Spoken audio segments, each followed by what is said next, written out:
26번 문제는 기관의 종사자가, 자, 이 기관을 물어보는 건데요. 기관의 종사자가 그 직무를 수행하면서 청소년 근로자에 대한 최저임금법이나 근로기준법 등 노동관계 법령의 위반 사항을 알게 된 경우 청소년 기본법상 근로감독관에게 의무적으로 신고해야 할 기관, 여기에 해당되지 않은 것은입니다. 그러니까 어떤 기관에 종사하고 있는 사람이 여기 있는 청소년 근로자에게 노동관계 법령에 위반된 사항을 알게 되었다. 그럴 때 대개 이제 고용복지센터의 근로감독관이란 분들이 계시잖아요. 여기에 이제 의무적으로 신고를 해야 되는 그러한 기관들을 물어보는 문제입니다. 1번부터 쭉 보았을 때 좀 느낌상으로 알 수 있는 것이 좀 있죠. 느닷없는 협회가 하나 나옵니다. 이 협회라고 하는 것은 여기 한국청소년수련시설협회라고 되어 있거든요. 그래서 수련시설이 이렇게 함께 모여있는 어떤 일종의 집합체를 이제 협회라고 말할 수 있잖아요. 이 협회는 여기에 해당되지 않습니다. 협회는 좀 거리가 멀다라고 우선 생각을 하고 들어가시면 됩니다. 아동복지시설입니다. 여러분, 아동복지시설은 아동복지법상 시설인데요. 그 아동의 나이가 18세 미만입니다. 18세 미만은 청소년에도 포함될 수 있습니다. 그래서 아동복지시설 해당됩니다. 왜 느닷없는 아동이야? 이게 답이다 라고 생각하시면 안 된다는 겁니다.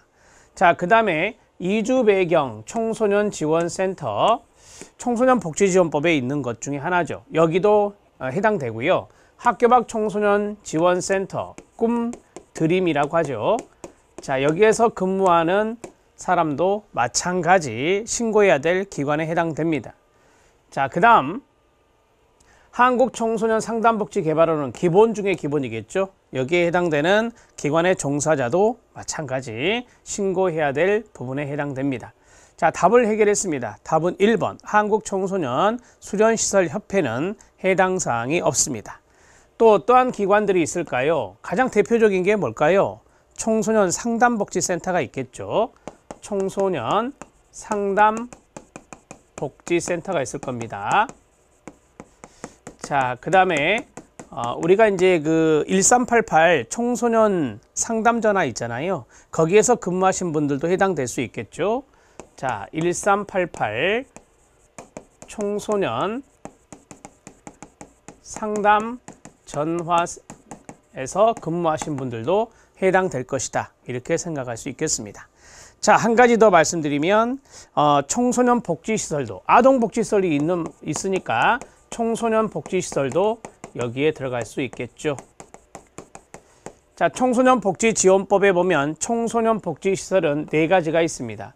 이거는 쓰지 않겠습니다. 청소년 쉼터, 청소년 자립지원관, 청소년 치료재활센터, 청소년 회복지원시설이 있습니다. 이건 뒤에 나오기 때문에 제가 쓰지 않겠습니다. 이러한 것들이 청소년 복지시설인데요. 이 4가지의 시설에 해당되는 기관의 종사자는 이러한 청소년 근로자에 대한 노동관계법령의 위반사항을 알게 되었을 때는 근로감독관에게 신고해야 되는 의무자가 됩니다. 답은 1번입니다. 해설이 길면 해설을 참고해서 보아드린다라고 말씀드렸는데요. 자, 해설이 2가지가 있는데 실력 따지기를 잠깐 보겠습니다. 근로청소년의 보호를 위한 신고 의무가 나와 있습니다. 청소년의 근로와 관련하여 근로기준법, 최저임금법 등 노동법의 위반 사실을 알게 된 경우는 그 사실을 고용노동부 장관이나 근로감독관에게 신고할 수 있는데요. 대개 여기서는 이제 근로감독관으로 나온 것입니다. 의무신고기관이 있습니다. 이게 출제가 된 건데요. 상담전화, 한국청소년 상담복지개발원, 상담복지센터, 이주배경 청소년지원재단, 청소년복지시설의 장과 종사자, 청소년복지시설만 아시면 돼요. 꿈드림, 아까 말씀드렸던 학교 밖 청소년지원센터가 되겠습니다. 아동복지시설까지 말씀드렸습니다. 신고인의 인적사항을 공개하지 않고요. 이를 공개하거나 보도한 자는 처벌을 받게 되어 있습니다. 자, 신고자는 보호받을 의무도 있고 보호해야 됩니다. 자, 27번 문제 바로 들어가도록 하겠습니다. 청소년 기본법의 내용입니다. 1991년에 제정된 거 알고 계시죠? 자, 옳지 않은 것은입니다. 첫 번째, 청소년 육성의 모든 영역에서 청소년의 기본 인권은 존중되어야 합니다. 맞습니다. 이 모든 영역이 바로 이제 청소년의 세 가지가 나와요. 되게 청소년 복지와 청소년 활동과 청소년 보호요. 자, 이러한 것의 모든 영역에서 청소년의 기본 인권은 존중돼야 됩니다. 제5조의 1항에 있습니다. 청소년 기본법 제5조 1항에 있다. 자, 2번 청소년 육성에 관하여 다른 법률에 우선시하여 적용됩니다. 그러니까 청소년 육성에 대한 것은 기본법이 우선적으로 적용된다라고 하는 겁니다. 자, 여기는 제4조의 1항입니다. 제4조의 1항에 명시되어 있습니다. 자, 그 다음에 세 번째, 청소년의 자치권 확대를 명시하고 있는데요. 이 자치권은 청소년의 의사 결정과도 연관성이 있습니다. 그래서 좀 풀어드리면 청소년이 의사 결정에 참여할 권리입니다. 청소년이 의사 결정에 참여할 권리를 자치권이다 이렇게 이야기하고 있고, 청소년 본인과 관련된 의사결정입니다. 본인과 관련된 의사결정에 참여할 권리가 있다. 자, 자치권의 확대를 명시하고 있는 것은 제5조의 2입니다. 제5조의 2에 있습니다. 이렇게 해서 적어 놓으시면 되겠습니다. 되셨죠? 자, 그 다음에 이제 4번 지문이 문제가 있는데요. 청소년 육성의 1차적 책임은 사회에 있다가 아니라 가정에 있다라고 되어 있습니다. 가정에 있다. 1차적 책임이니까 가정에 있다라고 하는 겁니다. 이거는 제6조의 1항에 있습니다. 제6조 1항에 있다. 이렇게 적어 놓으시면 되겠습니다. 마지막은 국가와 지방자치단체는 청소년 육성에 필요한 법적, 제도적 장치를 국가와 지자체가 당연히 마련해야 할 것입니다. 자, 이거는 제8조의 1항에 있습니다. 국가와 지자체의 책무 이런 것이 나오죠. 법조문에 보면. 그래서 제8조의 1항에 있다. 이렇게 정리를 하십시오. 자, 우리는 이제 그 심화학습 내용을 볼 건데 우선 답을 좀 해결할게요. 답은 4번이 됩니다.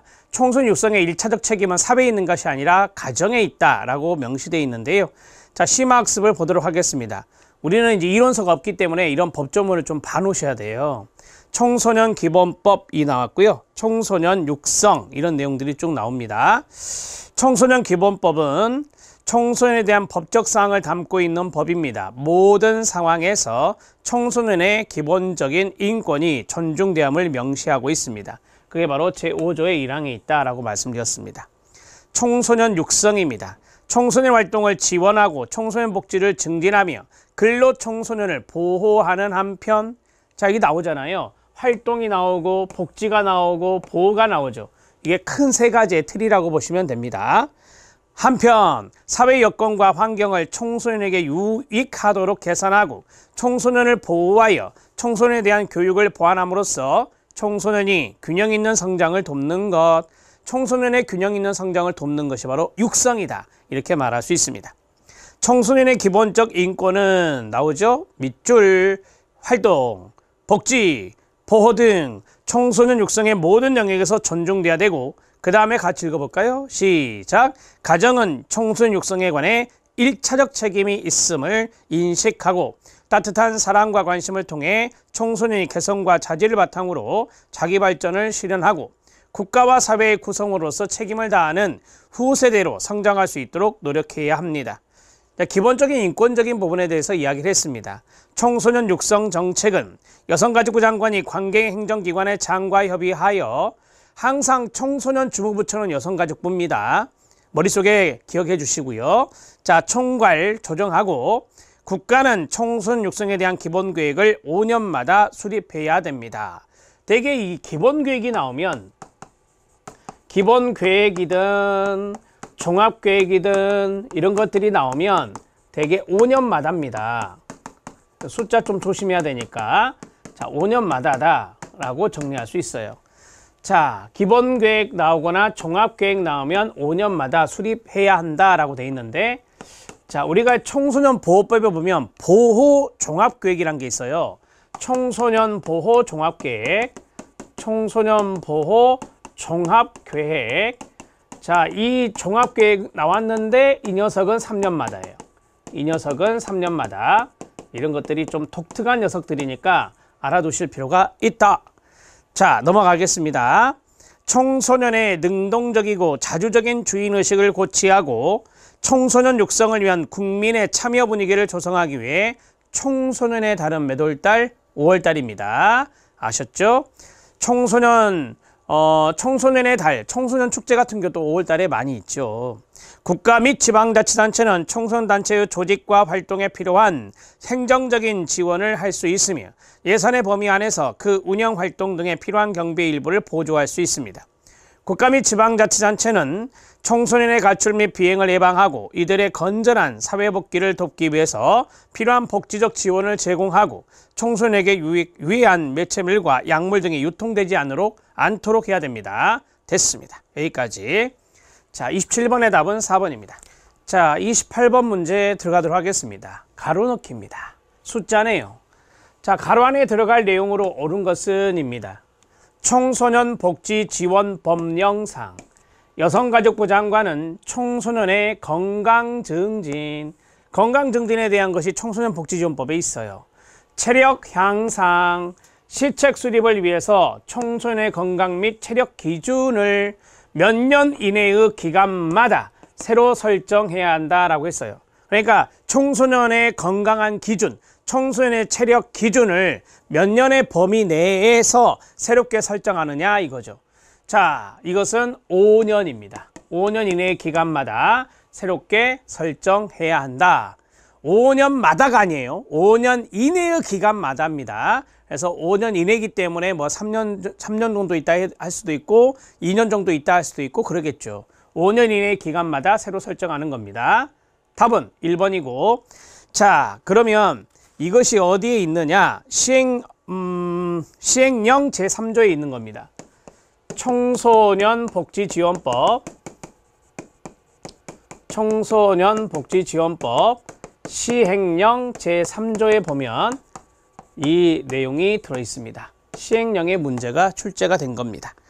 자, 이 정도 하시면 되겠습니다. 건강 증진과 그 다음에 체력 향상을 위한 것이니까 건강의 기준과 체력의 기준, 이것을 새롭게 설정할 때 몇 년 이내의 기간? 5년 이내의 기간. 이렇게 정리하시면 되겠습니다. 자, 이제 29번 문제 들어가도록 하겠습니다.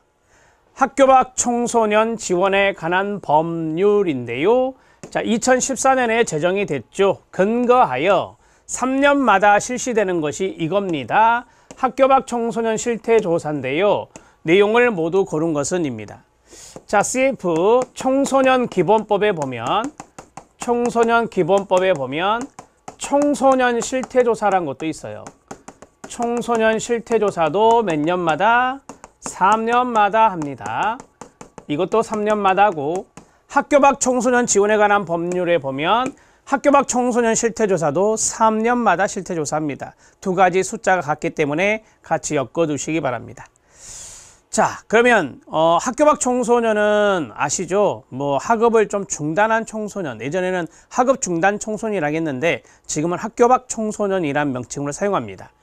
자, 실태조사의 내용에 어떤 것이 들어갈까요? 학교 밖 청소년의 진로 부분, 그 다음에 학교 밖 청소년의 가족관계와 친구관계, 학교 밖 청소년의 경제 상태, 학교 밖 청소년의 신체적, 정신적 건강 상태, 이 모두 다 실태조사 내용에 포함됩니다. 네 가지 모두 다 포함됩니다. 우선 기억, 니은, 디귿, 리을 5번으로 답을 처리하시면 되고요. 이것은 뭐 여러분들에게 심화학습으로 넣어드렸어요. 자, 거기 내용을 보시면 학교 밖 청소년 지원에 관한 법령에 따른 실태조사인데요. 학교 밖 청소년 지원에 관한 법률은 학교 밖 청소년의 현황, 실태를 토대로 학교 밖 청소년의 지원 정책 수립을 위한 기초자료로 활용하겠죠. 당연히 전국 9세 이상 24세 이하 학교 밖 청소년을 대상으로, 자, 여러분, 이 학교 밖 청소년 지원에 관한 법률에서 이 청소년의 나이가 있어요. 청소년 나이는 9세 이상 24세 이하입니다. 대개 9세 이상 24세 이하 법률이 세 가지예요. 청소년 기본법에 있고요. 청소년 복지지원법에 있고요. 학교 밖 청소년 지원에 관한 법률에 있어요. 그래서 이 세 가지가 바로 9세 이상 24세 이하거든요. 그러니까 학교 밖 청소년 실태조사도 9세 이상 24세 이하의 청소년을 대상으로 하는 거예요. 구조화된 질문지를 활용해서 자기 기입식 설문, 심층 면담을 통해 다음과 같은 내용을 조사합니다. 자, 이제 금방 쭉 읽었던 게 나올 겁니다. 2번 별표. 자, 학교 밖 청소년의 학업 중단 시기. 플러스 학업 중단 시기. 여기 학업 중단 시기 없잖아요. 학업 중단 시기. 학업 중단 시기와 그 원인. 이게 들어가 있고요. 그 다음에 학교 밖 청소년의 신체적, 정신적 건강 상태. 리을에 있습니다. 학교 밖 청소년의 가족, 친구 관계, 경제 상태. 니은과 디귿에 있습니다. 학교 밖 청소년의 진로, 기억에 있습니다. 학교 밖 청소년의 지원 프로그램 활용 현황. 그냥 쓰겠습니다. 이렇게 지원 프로그램 활용 현황. 얼마나 활용하고 있는지. 자, 그런 것도 실태조사할 수 있겠죠. 학교 밖 청소년 지원을 위한 프로그램이 많이 있잖아요. 이 프로그램들을 이 청소년들이 얼마나 활용하고 있느냐, 그걸 보는 겁니다. 그 밖에 학교 밖 청소년의 현황 및 실태 파악에 필요한 사항인데요. 여기까지만 더 알아놓으시면 되겠네요. 그렇죠? 자, 3번. 학교 밖 청소년이 어떤 청소년인가 나왔네요. 별표 하나. 자, 거기에 보면 학교에 입학했습니다. 그런데 3개월 이상 결석하는 것도 학교 밖 청소년입니다. 3개월 이상 결석, 거기에 위에다 쓰세요. 6개월 이상, X입니다. 6개월이 아니라 3개월 이상입니다. 되게 이 6개월로 많이 출제를 하거든요. 그래서 이거 틀렸다라고 보시면 됩니다. 3개월 이상입니다. 재적 처분이나 퇴학 처분을 받고 학교를 다니지 않는 청소년. 이건 여러분들 아시겠죠? 자, 이럴 때 우리가 학교 밖 청소년들이다 이렇게 말을 합니다. 네 번째는 한국청소년정책연구원에서 실시한 실태조사, 2018년의 실태조사 결과를 넣어드렸는데요. 자, 거기 보면 뭐 1번, 2번, 3번 이런 내용이 있습니다. 1번은 그냥 안 보셔도 돼요. 왜? 학교 밖 청소년 실태조사가 3년마다 이루어진다라고 하는 것이 나왔고, 그 다음에 그 결과를 공표한다는 것이 나왔으니까요. 자, 2번은 실태조사 중에 학업 중단 현황, 이거죠, 이거. 학업 중단 현황에 대한 부분이니까 당연히 교육부 장관과 협의해서 실시하는 게 좋습니다. 실태조사에 필요한 경우 관계행정기관의 장, 지방자치단체 장, 공공기관의 장, 그 밖에 관련 법인 단체에 대해 필요한 자료 제출 또는 의견 진술을 요청할 수 있겠죠. 자, 여기까지 진행했고요. 이제 30번 문제 들어가도록 하겠습니다.